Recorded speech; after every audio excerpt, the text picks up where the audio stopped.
Hey guys, what is up? It is the Fast Break Report here, bringing you guys a little bit of a different video today. So we're officially in trade season, and I have been trying to figure out for a couple weeks now, like how to acquire Pascal Siakam and make our team better and at least more playoff friendly than it is now. Right now we're 13-12, and people are finally starting to come to the realization that defense actually fucking matters. I mean, it only took like 2 months, but people are finally realizing that. And with that being said, I realized that there's no way we acquire Pascal Siakam without doing a 3-team trade. There's also a couple guys on our roster that I feel like we're not bringing back, as in Bruce Brown. Obi Toppin is definitely up for debate. Buddy Hield's not coming back.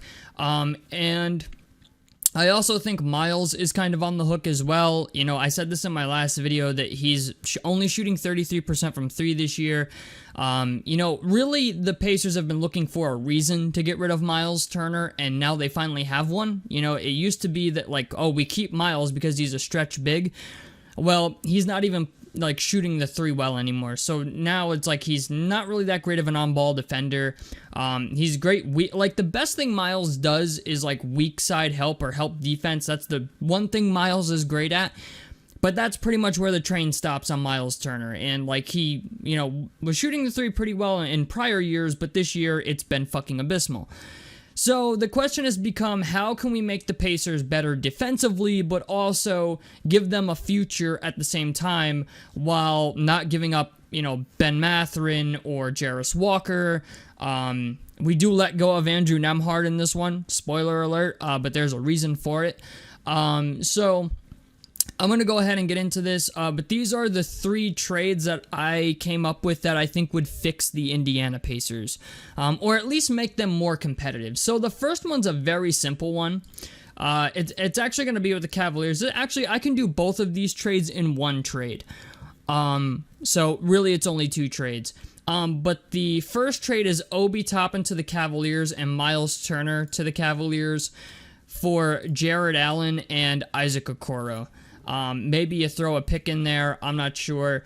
But the fact of the matter is, the Cleveland Cavaliers have Evan Mobley, who I think is naturally kind of a center. Like, I just don't think he'll ever be like Kevin Garnett or any guy like that. I feel like he's more suited for the center position. He just looks more comfortable playing the center position. And Obi Toppin's a guy that at the power forward position, the Cavaliers could use some depth. Isaac Okoro has gotten better as time goes on. And Jared Allen is got more youth than Miles Turner does. He's got another year on his contract. The salary works out. You know, the Cavaliers end up saving $1.1 million, and the Pacers end up spending another $1.1 million. But the fact of the matter is here, Isaac Okoro is 6'5". He's 22 years old, and he's shooting the 3-point shot better and better every year. He's shooting the 3 at 39% this year. It was 36% last year and 35% the year before. So Isaac Okoro looks like he's finally coming into his own. And I just feel like the Cavaliers, with the way that they run things, having Obi Toppin, who runs the floor, and having Miles Turner, who can stretch the floor, would really be a huge help to them.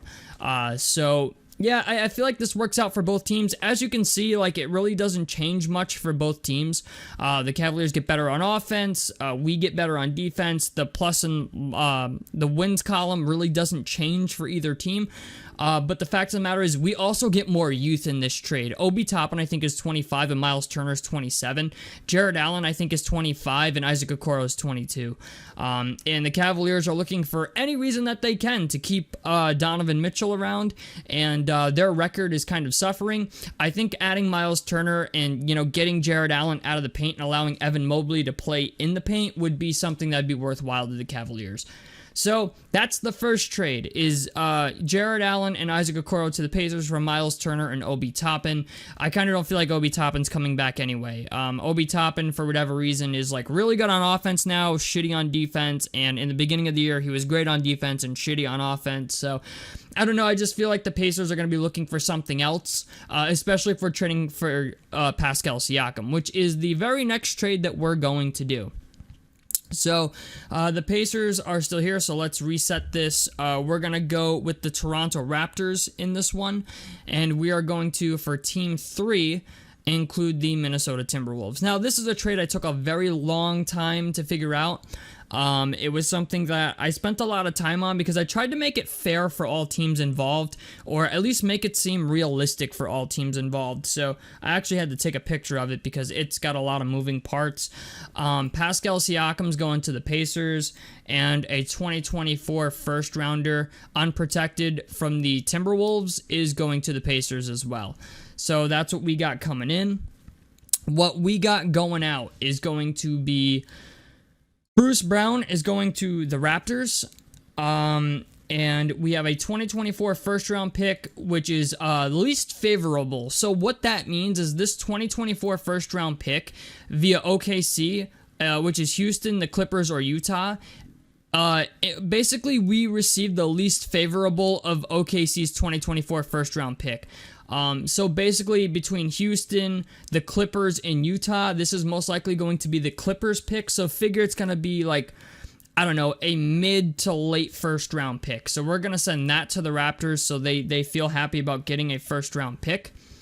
So that's what we're sending out there. And then we're also going to send Buddy Hield to the Timberwolves along with Andrew Nembhard. Andrew Nembhard, unfortunately, is going to the Timberwolves in order for this to happen.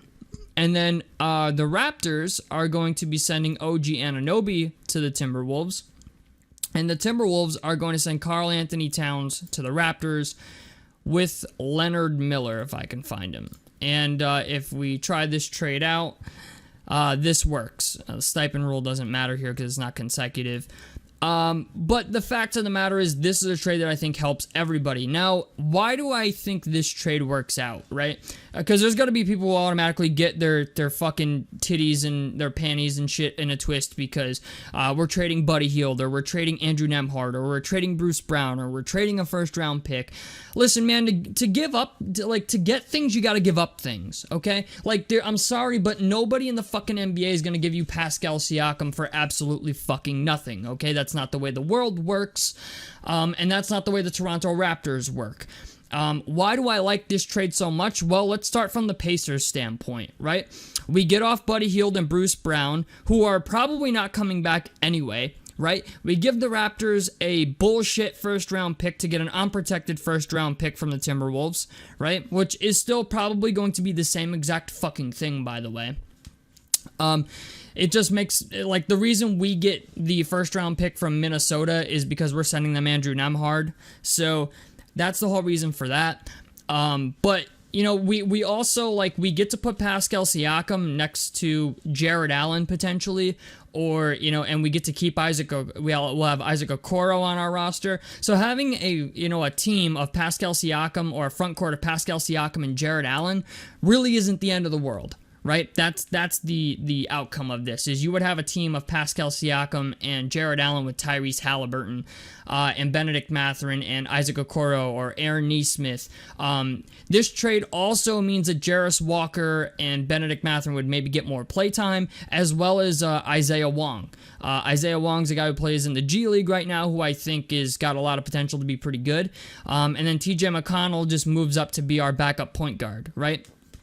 So from the Raptors' standpoint on this, right, you get Karl Anthony Towns, which I think is great fucking return for Pascal Siakam, I might add. Considering Karl Anthony Towns has 5 years on his fucking contract, and you haven't been able to work anything out with Pascal Siakam. It seems like the relationship between the Raptors and Pascal Siakam has actually soured in the past couple weeks.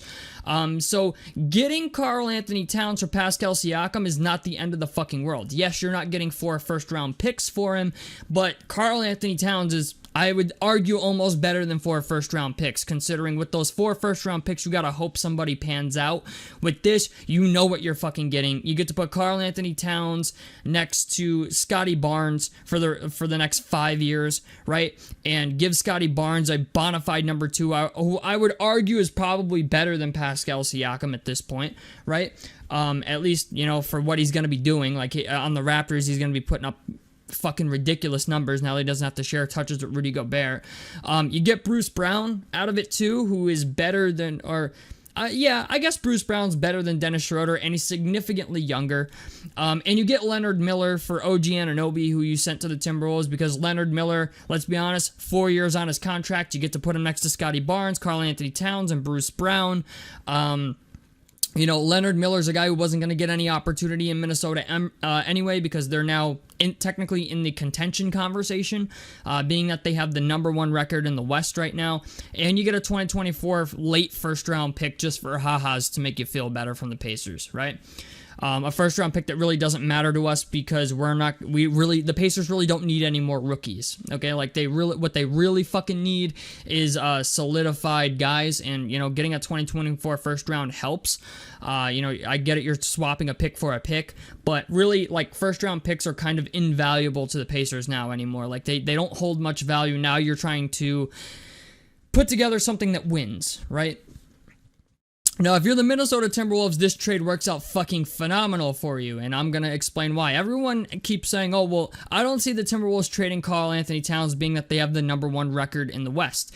And you would be right, to an extent. The problem is, in the playoffs, the Timberwolves get exposed by having Karl Anthony Towns and Rudy Gobert on the floor at the same time.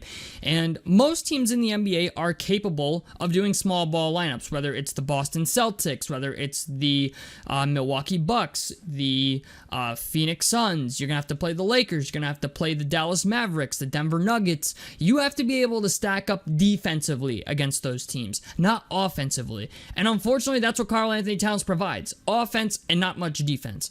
With this trade, you get Buddy Hield, OG Anunoby, and Andrew Nembhard, while not giving up Jaden McDaniels and Naz Reid in the process, which I think is fucking huge, because the Timberwolves could then have a defensive lineup in the playoffs of Anthony Edwards, OG Anunoby, Jaden McDaniels, Naz Reid, and Rudy Gobert. Do you realize how fucking insane that defensive lineup is? Like, that would probably be the best defensive lineup in basketball. Right? Like, having OG Anunoby out there with Anthony Edwards, Jaden McDaniels, and Rudy Gobert, and being that Naz Reid is really coming to his own too, the team could fuck around and really do some serious shit. Mike Conley's in the final year of his contract as well. You're looking to get his replacement. Andrew Nembhard would be his replacement.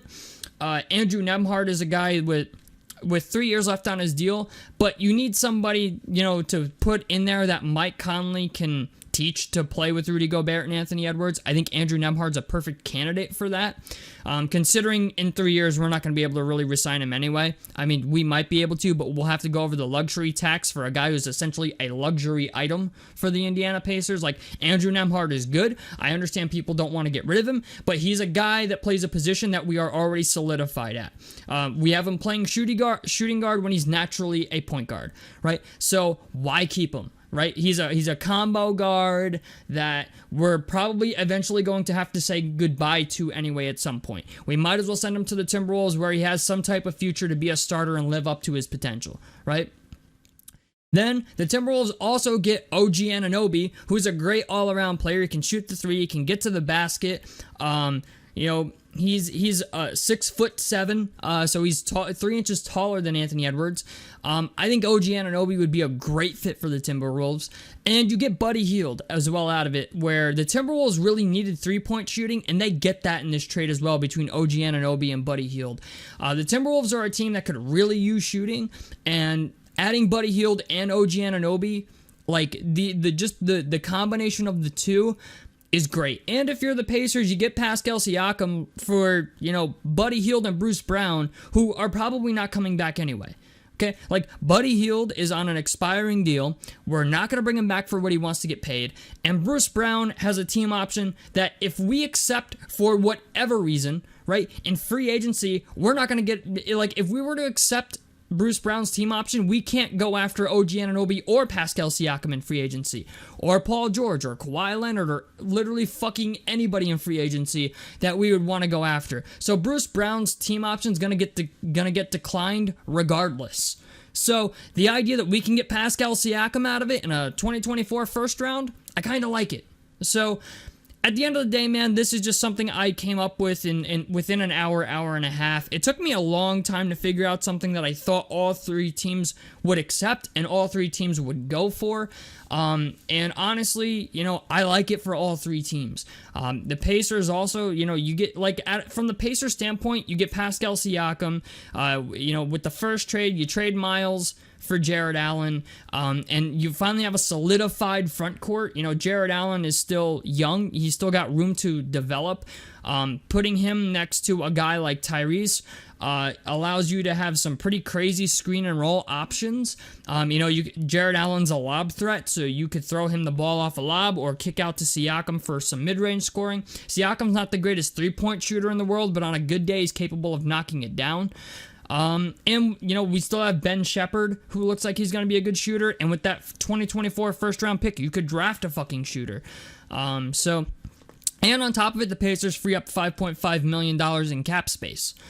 We get better offensively and defensively with this trade. If you can see at the bottom right-hand corner there on the Pacers side, your offense goes up 4.53, and your defense actually goes up almost 1.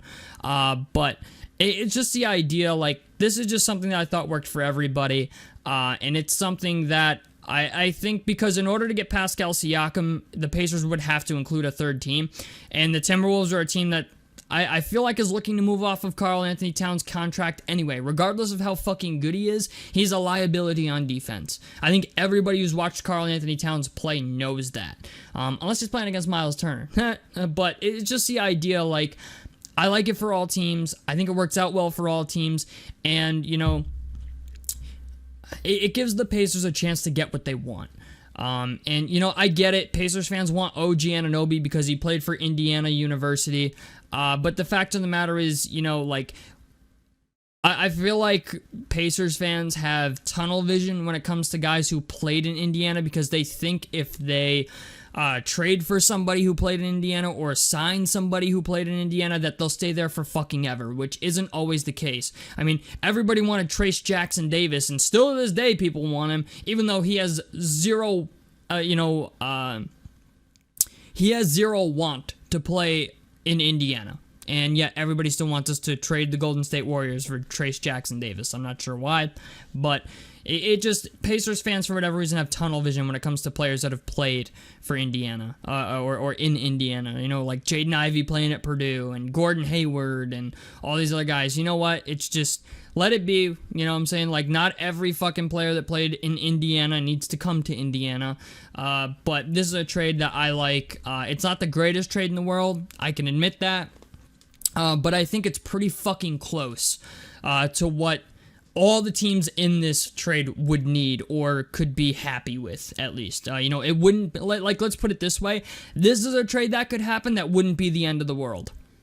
So that's why it exists. So tell me what you guys think about this down below in the comment section below. Helps me out. Subscribe if you guys want to see more on the Fast Break Report. And out of this motherfucker. Peace, guys.